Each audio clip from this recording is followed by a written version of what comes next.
क्या आप जानते हो कि इंटरनेशनल लॉ क्या है? इंटरनेशनल लॉ को किन किन नाम से जाना जाता है, यानी कि इसके डिफरेंट डिफरेंट नेम्स क्या हैं? क्या इंटरनेशनल लॉ एक रियल लॉ है या नहीं है?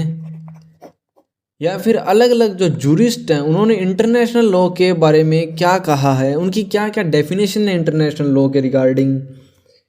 और अगर हम कहें तो इंटरनेशनल लॉ को सबसे पहले किसने यूज़ किया था, जो इंटरनेशनल वर्ड है, जो इंटरनेशनल लॉ वर्ड है, या फिर इंटरनेशनल लॉ जो वर्ड यूज़ हो रहा है एट प्रेजेंट, इससे पहले इसको किस नाम से जाना जाता था। इंटरनेशनल लॉ की डेफिनेशंस क्या हैं, ओपनहेम, जेल ब्रेडली और ग्रे ने क्या डेफिनेशन दी, और उस डेफिनेशन में क्या कमियां रही जिसकी वजह से एक फर्दर जो जूरिस्ट हैं सर रॉबर्ट जेनिन, ऑर्थर वाट, इन्होंने क्या इंप्रूवमेंट करके नई डेफिनेशन है जो इंटरनेशनल लॉ की वो प्रोवाइड की, या स्टार्क ने हैं जो अपनी डेफिनेशन में क्या क्या चीज़ें हैं ऐड की हैं, और इन सभी डेफिनेशन के अंदर इम्प्रूवमेंट करके किस तरह से एक न्यू डेफिनेशन है जो इंटरनेशनल लॉ की दी है। या फिर अलग कोई जूरिस्ट है उन्होंने क्या क्या डेफिनेशन दी है, या फिर जो फर्स्ट वाली डेफिनेशन उसमें क्या लिमिटेशन थी या क्या कमियां थी, वो क्या क्या चीज़ें हैं। तो ये सारी चीज़ें हैं आज इस वीडियो में हम स्टेप बाय स्टेप है वो कवर करने वाले हैं। तो वीडियो को एंड तक जरूर देखें ताकि आपके इसके रिगार्डिंग जितने भी डाउट हैं वो आपके यहाँ पर कवर हों। और जैसे कि vanishing point of jurisprudence international law को कहा जाता है, तो वो कौन से जूरिस्ट ने कहा है उसका भी इसमें जिक्र करेंगे। तो आज की जो इस वीडियो है इसमें हम इंटरनेशनल लॉ की डेफिनेशन और मीनिंग है वो डिस्कस करने वाले हैं। तो hi guys, how are you all. आज की इस वीडियो में हम डिस्कस करने वाले हैं इंटरनेशनल लॉ और उसकी डेफिनेशन और मीनिंग। अगर आप इस चैनल पर पहली बार आए हैं तो इस चैनल को सब्सक्राइब करना ना भूलें, और अगर आपको अच्छी लगे तो एंड में इसे ज़्यादा टाइम लाइक ज़रूर करें और अपने दोस्तों के साथ में शेयर करें ताकि उनका भी अगर कोई इंटरनेशनल लॉ के रिगार्डिंग कोई डाउट है तो वो भी उनका क्लियर हो। तो चलिए वीडियो को बिना किसी देरी के शुरू करते हैं। तो सबसे पहले हमारे पास आता है term international law. International law को यहाँ पर हम किन किन नामों से जानते हैं वो देख लेते हैं। सबसे पहले एक तो हम इसे लॉ ऑफ नेशन कहते हैं। लॉ ऑफ नेशन हम इसे कब कहते थे, जब इंटरनेशनल लॉ जो वर्ड है वो यूज़ नहीं होता था, उससे पहले इसे हम लॉ ऑफ नेशन कहते थे। और इसको कहते हैं हम जस जेनिटम, और इसको हम पब्लिक इंटरनेशनल लॉ भी कहते हैं। और ये जो इंटरनेशनल लॉ है जो वर्ड है, ये फर्स्ट टाइम कौन से जूरिस्ट ने है वो यूज़ किया था, वो क्या था, जेरेमी बेंथम ने। कब किया था, 1789 में। इंटरनेशनल लॉ है क्या, इंटरनेशनल लॉ क्या है, लॉ ऑफ नेशन, यानी कि यहाँ से हमें पता चलता है ये क्या है, law of nation. Law of nation का क्या मतलब है कि ये है जो अलग अलग जो स्टेट हैं, नेशंस हैं, उनके बीच में जो रिलेशंस हैं या रूल है, रेगुलेशंस हैं, उनको किस तरह से रेगुलेट करना है उसके रिगार्डिंग जो लॉ है उसको हम यहाँ पे इंटरनेशनल लॉ कहते हैं। अगर किसी स्टेट का लॉ है उसको हम म्यूनिसिपल लॉ कहते हैं, यानी कि उस स्टेट के अंदर पार्टिकुलर क्या लॉ चलते हैं वो। अगर इस स्टेट के रिलेशन किसी दूसरे स्टेट के साथ में या उनके बीच में क्या रूल्स रेगुलेशन होने चाहिए, तो उसके रिगार्डिंग जो रूल्स हैं, लॉ हैं, उनको हम यहाँ पे इंटरनेशनल लॉ कहते हैं। तो नेक्स्ट क्या कहते हैं कि जो फादर ऑफ इंटरनेशनल लॉ है वो किसे कहा गया है, तो फादर ऑफ इंटरनेशनल लॉ कहा गया है जूरिस्ट ह्यूगो ग्रोटियस को। ह्यूगो ग्रोटियस ने है फर्दर लॉ है जो वर्ड उसको आगे डिवाइड किया है। तो उन्होंने लॉ जो वर्ड है उसको किन दो भागों में डिवाइड किया है, उन्होंने कहा है पॉजिटिव एंड नेचुरल के अंदर, ठीक है। अब उसके बाद में फर्दर उन्होंने पॉजिटिव को डिवाइड किया है डिवाइन एंड ह्यूमन लॉ में। फिर इसके बाद में ह्यूमन लॉ को एक बार फिर से डिवाइड किया है सिविल लॉ और म्युनिसिपल लॉ और नेशन लॉ ऑफ नेशंस। यहाँ पे सिविल लॉ होते हैं जो कि एक स्टेट के अंदर इन्फोर्स्ड होते हैं, जो कि उसी स्टेट के अंदर ही होते हैं। ये ज़रूरी नहीं है कि केवल उसी स्टेट में होते हैं, वो अदर स्टेट में हो सकता है, लेकिन वो इंडिपेंडेंटली उसी स्टेट में होते हैं। और लॉ ऑफ नेशन वो लॉज हैं जो कि डिफरेंट स्टेट्स के जो रूल्स रेगुलेशंस हैं उनको फॉलो करने के लिए होते हैं, उनको हम लॉ ऑफ नेशंस कहते हैं, यानी कि इंटरनेशनल लॉ, ठीक है। तो इस तरह से ह्यूगो ग्रोटियस को यहाँ पर फादर ऑफ इंटरनेशनल लॉ कहा जाता है। इसने लॉ को इस तरह से अलग अलग क्लासीफाइड किया है, डिवाइड किया है। आई होप कि आपको ये चीज़ें हैं जो पैटर्न है समझ में आ रहा होगा। उसके बाद में हम देखते हैं कि क्या international law is not a real law, international law real law नहीं है। तो इसके रिगार्डिंग देखते हैं जूरिस्ट के क्या विचार हैं। सबसे पहले हम देखते हैं थॉमस हॉब्स और जॉन ऑस्टिन। थॉमस हॉब्स और जॉन ऑस्टिन क्या कहते हैं international law is a real law के बारे में, नॉट रियल लॉ के बारे में। जॉन ऑस्टिन है वो क्या कहते हैं कि ये एक जस्ट पॉजिटिव इंटरनेशनल मोरालिटी है। जस्ट पॉजिटिव इंटरनेशनल मोरालिटी किस लिए है वो अभी बताते हैं। इन जैसे कि आप सभी जानते हैं कि जॉन ऑस्टिन है वो क्या है, एनालिटिकल जूरिस्ट हैं, ठीक है। जूरिस्प्रूडेंस में आपने जॉन ऑस्टिन के बारे में पढ़ा होगा, उसमें वो क्या कहते हैं कि लॉ क्या है, एक कमांड ऑफ द सोवरेन जो कि इन्फोर्स बाय द सुपीरियर एक अथॉरिटी होती है, पॉलिटिकल अथॉरिटी, उसके द्वारा इन्फोर्स किया जाता है, जिसके पीछे सैंक्शंस भी होती हैं, ठीक है। तो इसीलिए ये क्या कहते हैं कि इंटरनेशनल लॉ है उसमें ना ही तो कोई सोवरेन है, ना ही उसकी कोई कमांड है, और ना ही ये किसी सुपीरियर पॉलिटिकल अथॉरिटी के द्वारा इन्फोर्स किए जाते हैं, और ना ही इनके पीछे कोई सैंक्शन है। इसीलिए इन्होंने है जो इंटरनेशनल लॉ को यहाँ पर पॉजिटिव इंटरनेशनल मोरालिटी कहा है, जो कि अलग अलग स्टेट के द्वारा अपने आप से ही फॉलो की जाती हैं, ठीक है। हम इसको जो ये जस्ट पॉजिटिव मोरालिटी जो पॉइंट है इसको आगे नेक्स्ट स्लाइड में डिस्कस करेंगे। अब इसके बाद में दो जूरिस्ट और हैं, थॉमस अर्स्किन हॉलैंड और जेरेमी बेंथम। ये क्या कहते हैं international law is a not real law के बारे में। जेरेमी बेंथम वही जूरिस्ट हैं जिन्होंने फर्स्ट टाइम इंटरनेशनल लॉ है जो वर्ड है उसको यहाँ पर यूज़ किया था। और ये क्या कहते हैं कि जो इंटरनेशनल लॉ है उसमें क्या क्या चीज़ें लैक करती हैं, इसमें लैक करती हैं legislative machinery, executive machinery, potent judiciary और सैंक्शन। इस जो इंटरनेशनल लॉ है इसमें ये चीज़ें नहीं हैं। उस टाइम जिस टाइम इन्होंने ये डेफिनेशन दी थी उस टाइम ये चीज़ें हैं जो यहाँ पर नहीं थी, लेकिन आज के टाइम में यहाँ पर सभी चीज़ें नहीं कह सकते, लेकिन कुछ चीज़ें जैसे लेजिस्लेटिव मशीनरी है उसके रिगार्डिंग ऑर्गेनाइजेशंस आ चुकी हैं, एग्जीक्यूटिव मशीनरीज हैं, जुडिशरी भी है लेकिन उतने इंपॉर्टेंट नहीं है, सैंक्शन भी यहाँ पर कुछ हद तक है। तो इसके रिगार्डिंग जो उस टाइम की इनकी दोनों की जो डेफिनेशन थी वो ठीक थी, लेकिन आज इसको थोड़ा सा कहीं ना कहीं हम उचित नहीं कह सकते। तो यहाँ पर ये सैंक्शन है, ये है जो इनके लिए क्या है, एक लॉ होने के लिए नेसेसरी है उसको इन्फोर्समेंट कराने के लिए। अगर सैंक्शन नहीं है तो इनके अकॉर्डिंग वो रूल्स या रेगुलेशंस हैं वो लॉ नहीं मानी जाती, उनको सिर्फ एक मॉरलिटी के तौर पर देखा जाता है। आई होप कि ये आपको समझ में आ गया होगा। उसके बाद में देखते हैं कि जो जस्ट पॉजिटिव इंटरनेशनल मॉरलिटी है वो क्या है।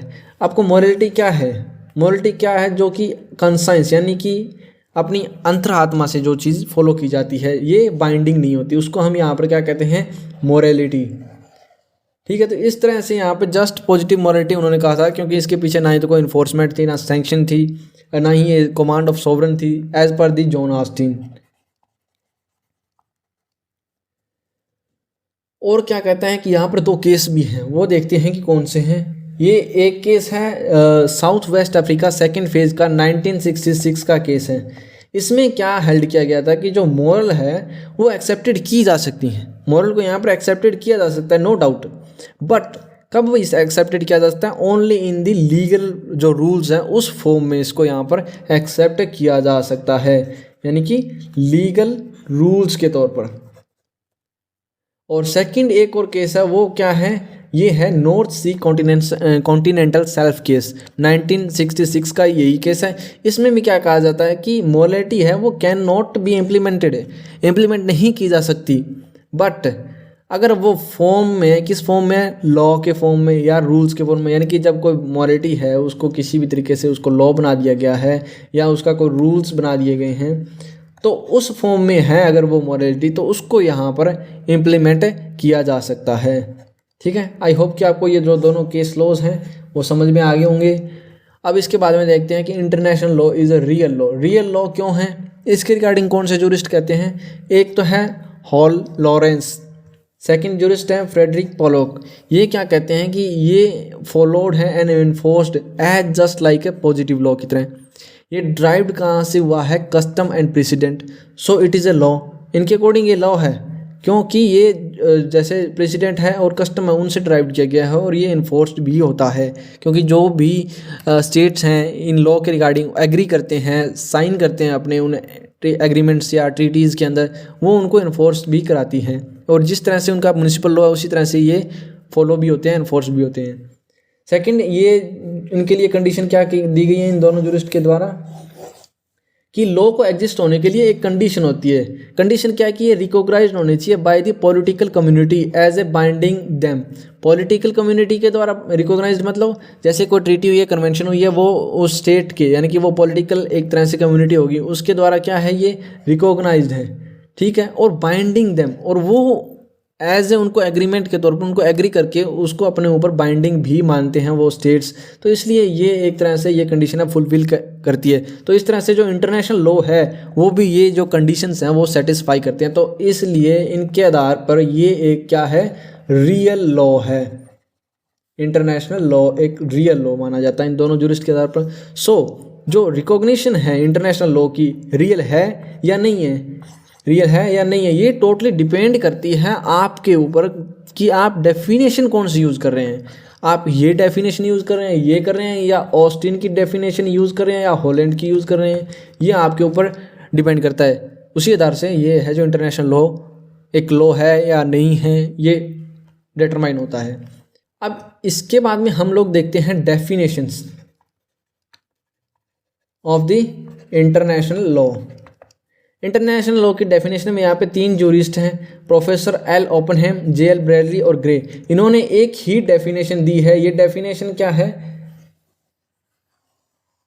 कि लॉ ऑफ नेशन या इंटरनेशनल लॉ है एक नेम है किसके लिए, body of customary and conventional rules के लिए, जो कि कंसीडर की जाती है legally binding by the civilised state in their intercourse with each other. यानी कि जैसे कि हमने इंटरनेशनल लॉ का मीनिंग देखा था कि ये इंटरकोर्स होता है स्टेट्स का, सिविलाइज स्टेट्स का, उसको हम इंटरनेशनल लॉ का कहते हैं। तो यहाँ पर वही एक मीनिंग या डेफिनेशन दी गई है कि body of customary and conventional rules हैं जो कि कंसिडर करते हैं लीगल बाइंडिंग सिविलाइज स्टेट के द्वारा। यहाँ पर अब इन तीनों जुरिस्ट ने हैं जो अपने डेफिनेशन में सिर्फ ओनली एक सिविलाइज स्टेट को ही इंक्लूड किया है, जो कि लिमिट कर देता है यहाँ पर उस डेफिनेशन को।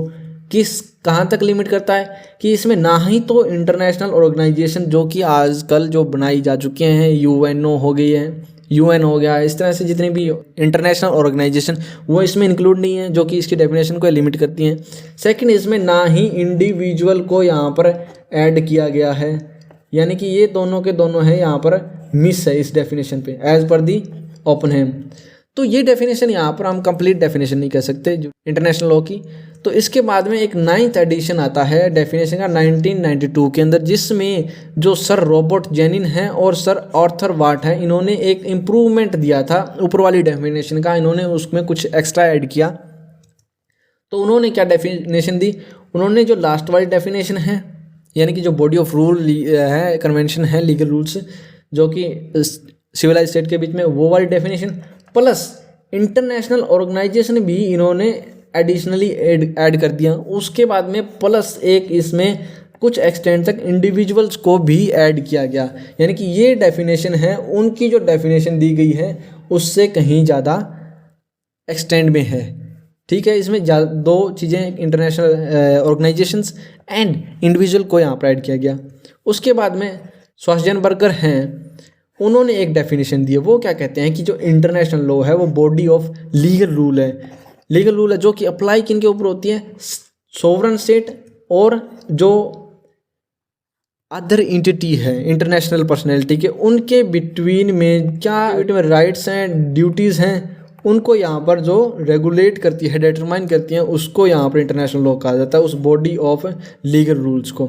उसके बाद में आती है जे.जी. स्टार की डेफिनेशन, जिसको यहाँ पर सबसे ब्रॉड डेफिनेशन माना गया है, जिसमें बहुत सारी चीज़ें हैं जो इंक्लूड की गई हैं इंटरनेशनल लॉ के अंदर। तो इसकी डेफिनेशन देखते हैं क्या कहता है। ये भी कहता है कि एक बॉडी ऑफ लॉ है जो कि कंपोज करती है क्या चीज़, एक principle and rule of conduct. ठीक है, प्रिंसिपल और रूल ऑफ कंडक्ट इसने कंपोज किया, जिसमें स्टेट है वो फील करते हैं अपने आप को बाउंड टू ऑब्जर्व। यहाँ पर वैसे बाउंडेशन नहीं है, लेकिन ये बाउंड हैं, अपने आप को वहाँ पर फील करते हैं ऑब्जर्व करने में।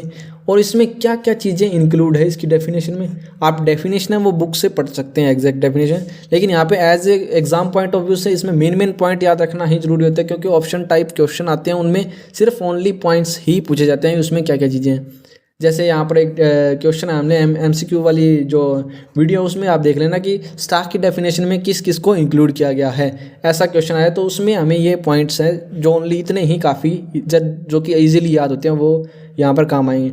इसमें क्या क्या चीज़ें इंक्लूड है, इसमें इंक्लूड है इंटरनेशनल इंस्टीट्यूशन और ऑर्गेनाइजेशन, स्टेट एंड इंडिविजुअल। ठीक है, 1 2 3 चीज़ें यहाँ पर इसमें इंक्लूड हो गई हैं। ये तो हो गया है ए पॉइंट में। और इसके बी पॉइंट में क्या चीज़ें इंक्लूड हैं, इसमें individual and non state entity है वो भी इसमें इंक्लूड की गई है। और जो इंडिविजुअल और नॉन स्टेट हैं उनकी जो राइट्स एंड ड्यूटी हैं एक दूसरे के प्रति, उनके रिगार्डिंग यहाँ पर रूल्स एंड रेगुलेशन बनाए गए हैं। तो ये है JL स्टॉक की डेफिनेशन, जिसके अंदर इंटरनेशनल लॉ को एक ब्रॉड सेंस में है जो डिफाइन किया गया है। आई होप कि जो ये वाली जो डेफिनेशन है ये इंटरनेशनल लॉ को एड्स के जो प्रेजेंट टाइम के इंटरनेशनल लॉ को यहाँ पर अच्छे से कहीं ना कहीं कुछ हद तक डिफाइन करती है। आई होप कि आपको जो आज की इस वीडियो में हमने जो डेफिनेशंस का पोर्शन पढ़ा है, यहाँ पर इंटरनेशनल लॉ का जो मीनिंग क्या है वो पढ़ा है, वो आपको एकदम बढ़िया तरीके से समझ में आ गया होगा। और कौन सी जुरिस्ट ने है, कौन सी डेफिनेशन दी है या क्या कहा है इंटरनेशनल लॉ के बारे में, वो भी आपको अच्छे से समझ में आ गया होगा। अगर नहीं आया तो वीडियो को एक बार से दोबारा देख लें। और अगर ये वीडियो आपको अच्छी लगी और अभी भी देख रहे हैं तो इसे लाइक करें और अपने दोस्तों के साथ में शेयर करें, ताकि उनके भी इसके रिगार्डिंग कोई डाउट है तो वो क्लियर हों। और इस चैनल को सब्सक्राइब करना ना भूलें ताकि ऐसी ही और वीडियो आप तक पहुंचाई जा सके। एंड बेल आइकन ज़रूर दबाएं नोटिफिकेशन के लिए। And thanks for watching and keep learning.